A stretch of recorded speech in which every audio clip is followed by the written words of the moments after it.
Hello friends, welcome to AI news. Friend, जैसे कि आपको पता है कि इंडिया पहले से ही बहुत बड़ा टेक्नोलॉजी और डिफेंस के मामले में सबसे बड़ा इंपोर्टर मुल्क रहा था और इंडिया ने बहुत सारे देशों से बहुत बड़े लेवल पे हथियार खरीदे हैं, जिससे उनको लाखों करोड़ों रुपयों का मुनाफा भी हुआ है। लेकिन यहाँ पे इंडिया ने हमेशा से केवल एक ही चूक करी थी कि अपने देश के अंदर हथियारों को मैन्युफैक्चर नहीं किया करते थे हम लोग, इसलिए हमारे देश की टेक्नोलॉजी काफी हद तक पीछे रह गई थी। लेकिन ये चीज कहीं ना कहीं हम लोगों के जो लीडर्स हैं उनके दिमाग में हमेशा रही थी। इसलिए मनमोहन सिंह जी की सरकार जब थी तो 2005 में एक चेंज इंट्रोड्यूस किया गया था और वो था डिफेंस ऑफसेट पॉलिसी। इस डिफेंस ऑफसेट पॉलिसी के चलते जिस किसी भी देश के साथ हम कभी भी 2000 करोड़ से ज्यादा की डील करते थे तो उनमें से उन कंपनियों को, जिन कंपनियों के साथ ये डील हुई है, उनको वापस उस टोटल डील के अमाउंट का 30% अमाउंट जो था वो इंडिया में री इन्वेस्ट करना होता था। और वो किसी भी तरीके की शेप में हो सकता था। वो एक तरीके की इन्वेस्टमेंट हो सकती थी, वो एक तरीके की मैन्युफैक्चरिंग यूनिट हो सकती थी, वो एक तरीके की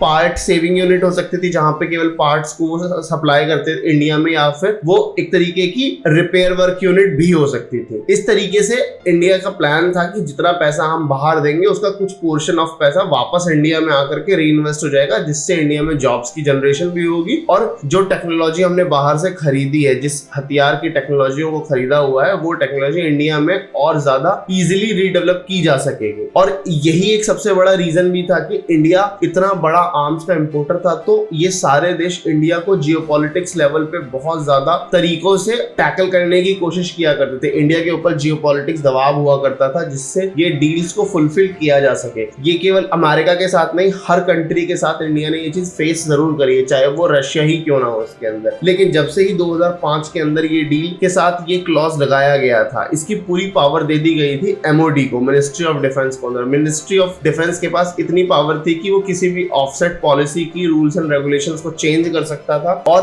अगर कभी भी फॉरेन से हम बहुत ही ज्यादा रैपिड तरीके से कोई हथियार खरीदना चाहते थे तो उस जगह पे इस पॉलिसी का उपयोग नहीं किया जा सकता और केवल एमओडी ही इस पॉलिसी को ठीक से इंप्लीमेंट कर सकती थी। और किसी इंस्टीट्यूशन के पास, खासकर इंडिया में, इस तरीके का राइट नहीं था कि डिफेंस ऑफसेट पॉलिसी को यूज किया जा सके। और 2000 करोड़ से लोअर वैल्यू के अगर कोई हम टाई अप करके हथियार खरीदा करते थे किसी भी कंपनी से विदेश की, तो हम वहां पे डिफेंस ऑफसेट पॉलिसी इंट्रोड्यूस नहीं की जाती थी। लेकिन पिछले कुछ टाइम से एक चीज चली आ रही थी कि हमारे देश के अंदर बहुत सारी कंपनियां ऐसी आई थी जिन्होंने बिडिंग करी थी इंडियन डिफेंस इक्विपमेंट के टेंडर्स के ऊपर, लेकिन उन्होंने डिफेंस ऑफसेट पॉलिसी के अकॉर्डिंग अपनी फुलफिलमेंट डिलीवर नहीं करी थी। जी हाँ, जिनको बड़े टेंडर दिए गए थे लेकिन डिफेंस ऑफसेट पॉलिसी के अंदर 30% पैसा उनको री इन्वेस्ट करना था इंडिया में, इस तरीके का काम कंप्लीट नहीं किया था इन कंपनीज ने। और बहुत टाइम से इंडियन गवर्नमेंट उनको अल्टीमेटम देते आ रही थी। तो अब इंडियन गवर्नमेंट बहुत ज्यादा फ्रस्ट्रेट हो चुकी है इनकी इस हरकतों की वजह से और उनको क्लियर कड़ा संदेश दे दिया है। कल ही के दिन 11 मई 2022 को मिनिस्ट्री ऑफ डिफेंस की मीटिंग हुई है जिसमें ये डिसाइड हुआ है कि उनको एक लास्ट वार्निंग दी जाएगी और उसके बाद अगर वो फुलफिलमेंट को कंप्लीट नहीं करते विद इन गिवन टाइम तो उनको ब्लैकलिस्ट कर दिया जाएगा और वो आगे से फ्यूचर में कभी भी बिड नहीं कर पाएंगे। यहाँ पे दरअसल हो क्या रहा था, मैं आपको बता देता हूँ। यहाँ पे हो ये रहा था कि इन्होंने डिफेंस ऑफसेट पॉलिसी की जो कंडीशंस थी उनको फुलफिल नहीं किया था, पैसा री इन्वेस्ट नहीं किया था पुराने प्रोजेक्ट को लेकर के, लेकिन ये नए प्रोजेक्ट्स पे बिडिंग करने के लिए आ जाया करते थे। और ये पूरे विश्व में से जो सबसे बड़े बड़े देश हैं उनके अंदर की सबसे नामी गिरामी कंपनियों में से एक है जिन्होंने ये हरकतें करी हैं, जो अपने वादों को पूरा नहीं कर रही हैं और ये नए प्रोडक्ट पे और नए टेंडर्स पे बिडिंग कर रही थी। इसको रोकने के लिए गवर्नमेंट ने बहुत बड़ा कदम उठा लिया और ये पूरी उम्मीद जताई जा रही है कि अब अगर ये इस डिफेंस ऑफसेट पॉलिसी की कंडीशंस को फुलफिल नहीं करते हैं तो इनको लाइफ टाइम बैन लगा दिया जाएगा इंडिया के अंदर और ये किसी भी तरीके से अपने हथियार इंडिया में नहीं बेच पाएंगे। जब बिडिंग ही नहीं करेंगी या बिडिंग करने से ही इनको रोक दिया जाएगा तो ये हथियार बेच ही नहीं पाएंगे एक तरीके से। आपके नॉलेज के लिए मैं अगर आपको बताऊं कि इनमें कौन कौन सी कंपनीज और किस कंट्री की कंपनीज हैं वो शामिल, तो आप हैरान रह जाएंगे। मैं आपको बताता हूँ, इसमें जो शामिल कंपनीज हैं वो है